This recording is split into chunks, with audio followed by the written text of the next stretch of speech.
You know what's horrifying? A gateway that works beautifully in your test tenant, but collapses in production because one firewall rule was missed.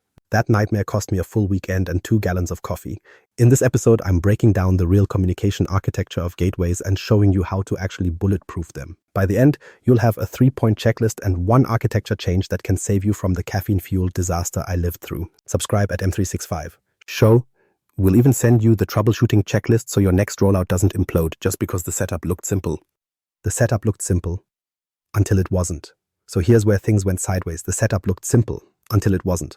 On paper, installing a Power BI gateway feels like the sort of thing you could kick off before your first coffee and finish before lunch. Microsoft's wizard makes it look like a next finished job. In reality, it's more like trying to defuse a bomb with instructions half written in Klingon. The tool looks friendly, but in practice, you're handling something that can knock reporting offline for an entire company if you even sneeze on it wrong. That's where this nightmare started.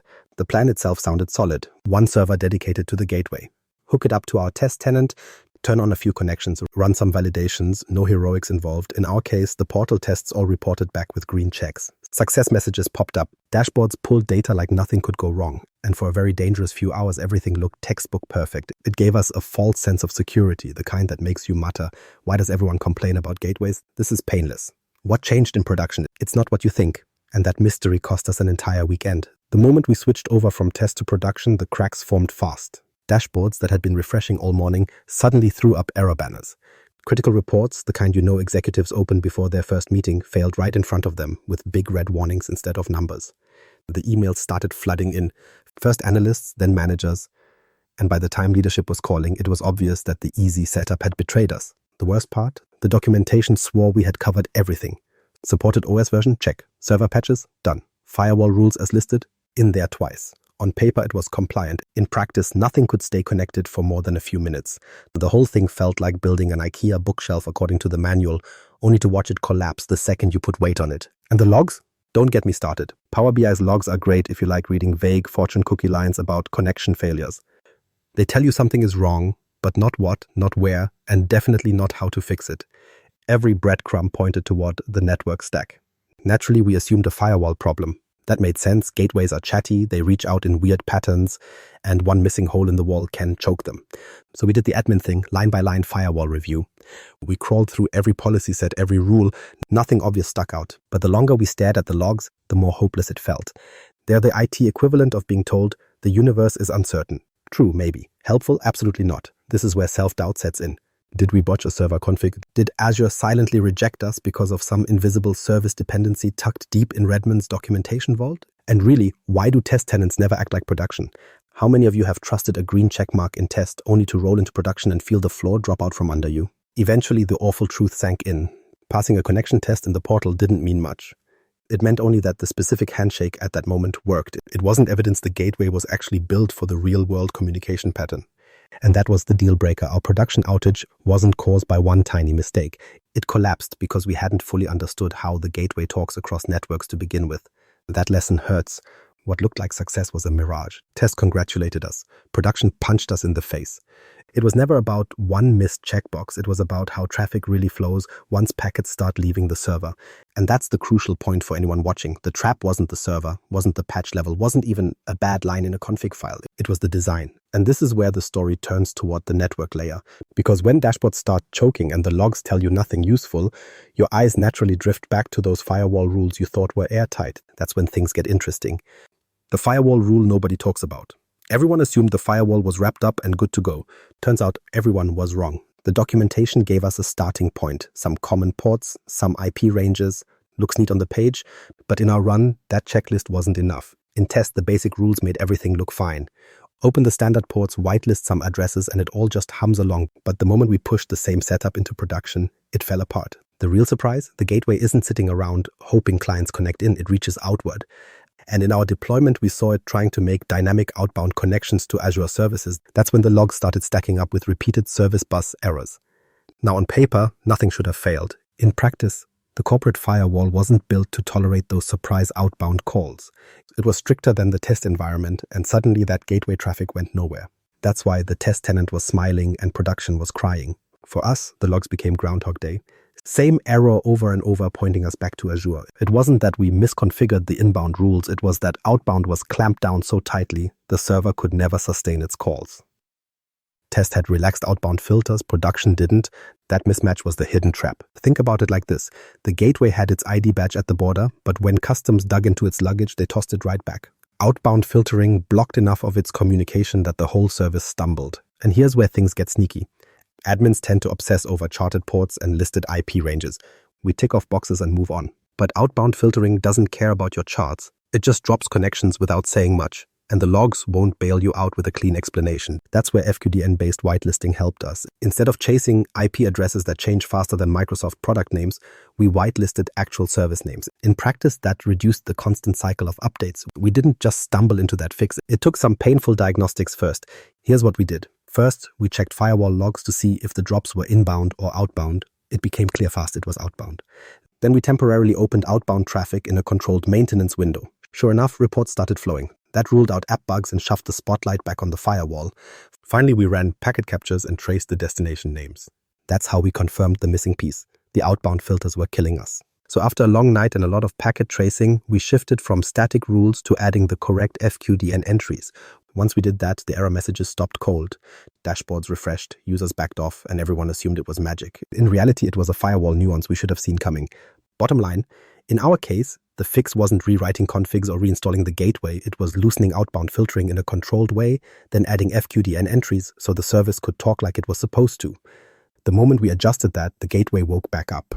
And as nasty as that was, it was only one piece of the puzzle. Because even when the firewall is out of the way, the next layer waiting to trip you up is permissions, and that's where the real headaches began. When service accounts become saboteurs, you'd think handing the Power BI gateway a domain service account with enough permissions would be the end of the drama. Spoiler, it rarely is. What looks like a tidy checkbox exercise in tests turns into a slow burn train wreck in production. And the best part? The logs don't wave a big permissions banner.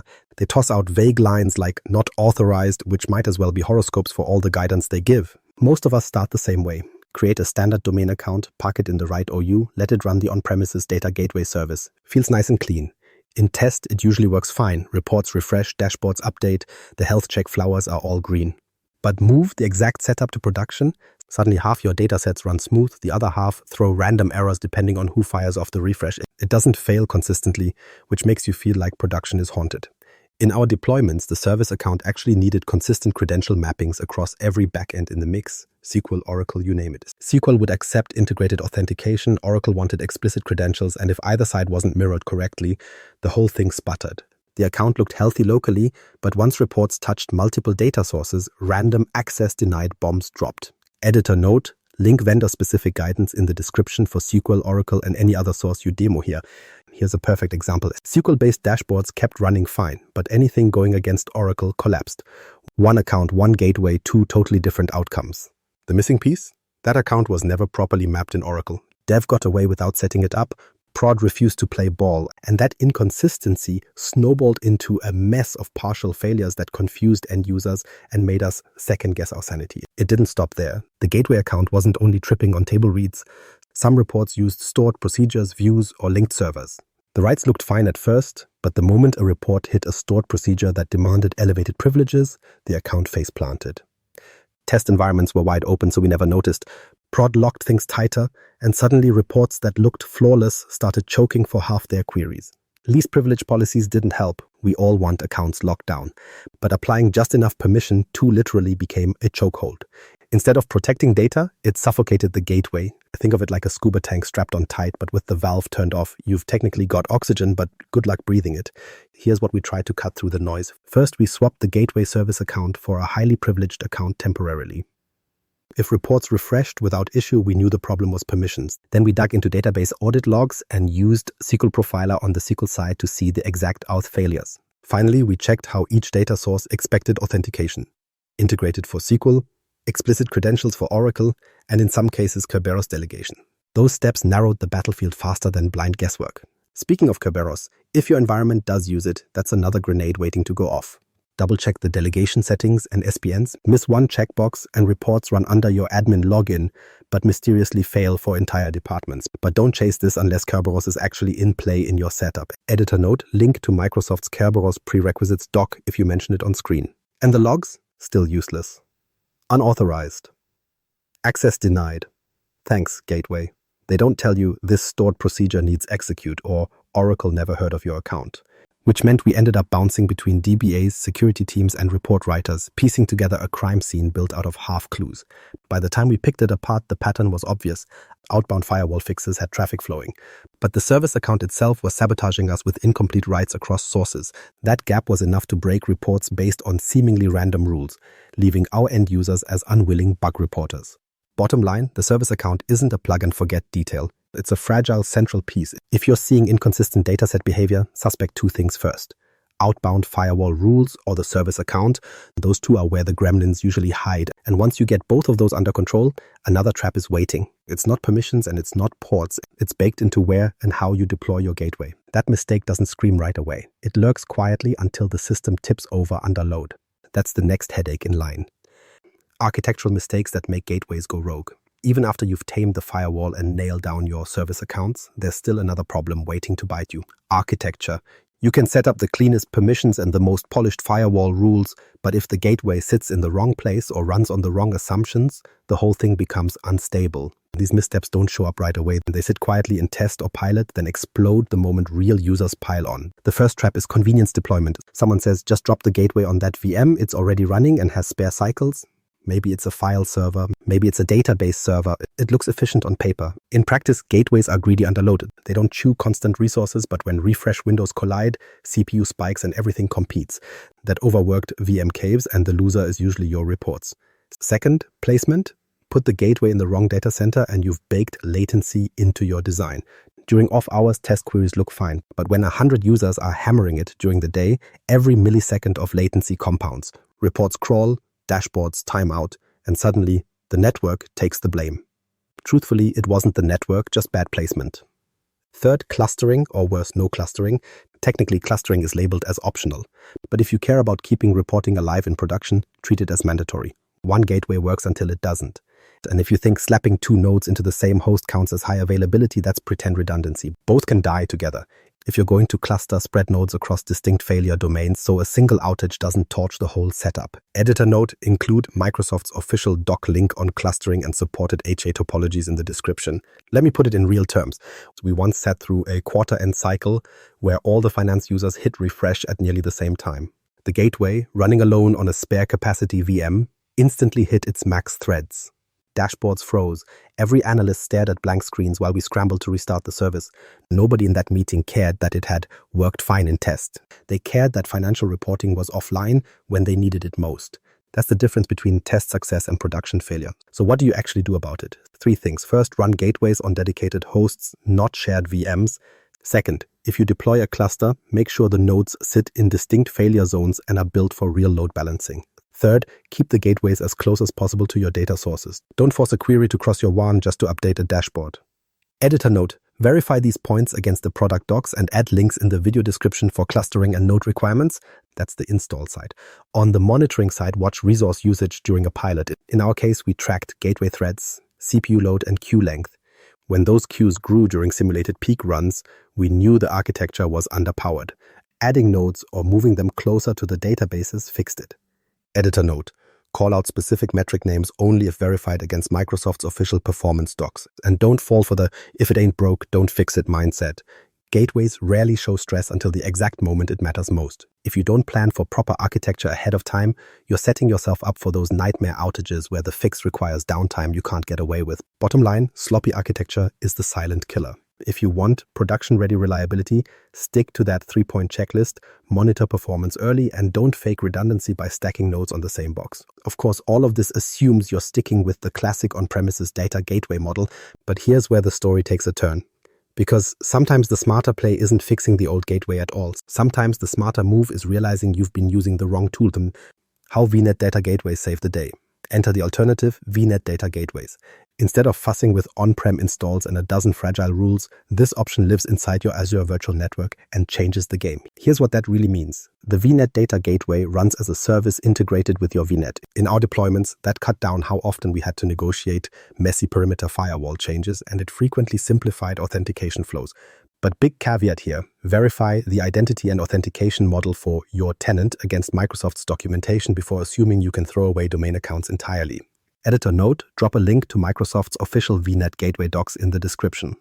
Most admins are conditioned to think of gateways like a cranky old server you babysit, patch it, monitor it, restart it during outages, and hope the logs whisper something useful. The VNet model flips that. Because the service operates inside Azure's network, the weird outbound call patterns through corporate firewalls mostly disappear. We stopped seeing service bus unavailable spam in the logs, and the nightmare of mapping a fragile domain service account onto half a dozen databases just wasn't the same pain point. We still needed to check permissions on the data sources themselves, but we weren't managing a special account running the gateway service anymore. Plain English version. Running the old on-premises data gateway is like driving the same dented car you had in college. Every dashboard light's on, you don't know which one matters, and the brakes squeak if you look at them funny. VNet Gateway is upgrading to a car with functioning brakes, airbags, and a dashboard you can actually trust. It doesn't mean no maintenance, it means you're not gambling with your morning commute every time you start it up. So, when do you actually choose VNet? Think of it as a checklist. 1. Most of your key datasets live in Azure already, or you've got easy access through VNet/private endpoints. 2. Your organization hates the never-ending dance of perimeter firewall change requests. 3. Your team can handle Azure networking basics, NSGs, subnets, private endpoints, route tables. If those 3 sound like your environment, VNet is worth exploring. Treat these as decision criteria, not absolutes. Editor note, on-screen checklist graphic here would be useful. That doesn't mean VNet is magic. Operational reality check. It still depends on your Azure networking being right. NSGs can still block you. Misconfigured route tables can choke traffic. Private endpoints can create dead ends you didn't see coming. And permissions? Those don't disappear. If SQL, Synapse, or storage accounts require specific access controls, VNet doesn't make that go away. It just moves the fight from your perimeter to Azure's side. What we liked on the operational side was integration with monitoring. With the on-prem gateway, we wasted nights digging through flat text logs that read like they were scribbled by a robot fortune teller. With VNet, we were able to apply Azure Monitor and set alerts for refresh failures and gateway health. It wasn't magic, but it synced with the same observability stack we were already using for VMs and app services. Editor note, flag here to show a screenshot of Azure Monitor metrics if available, but remind viewers they should check Microsoft Docs for what's supported in their tenant. The payoff is pretty direct. With VNet, we avoided most of the problems that made the old gateway so fragile. Fewer firewall fights, less confusion over service accounts, better scaling support, and more predictable monitoring. Did it eliminate every failure point? Of course not. You can still shoot yourself in the foot with misscoped permissions or broken network rules, but it lowered the chaos enough that we could stop bleeding weekends trying to prove the gateway wasn't haunted. In short, if your data is already in Azure and you're tired of perimeter firewall battles, a VNet gateway is worth testing. Just don't skip the homework. Validate the identity model and network dependencies in Microsoft's docs before you flip the switch. And once you've seen both models side by side, one truth becomes clear. Gateway nightmares rarely come from a single mistake. They come when all the risks line up at once. So let's wrap this up with the fixes that actually mattered in the real world. In our deployments, the gateway fires usually came from 3 spots. 1. Outbound network rules. Make sure FQDN entries are in place so traffic isn't getting strangled. 2. Service accounts. Credential mappings need to match across every data source or you'll end up chasing ghosts. 3. Architecture. Don't fake HA on one box. Cluster properly, or if your setup leans Azure, look hard at VNet. Grab the checklist at M365, show and follow M365.show on LinkedIn, and drop one line in the comments. What single firewall rule wrecked your weekend? And hit the subscribe button.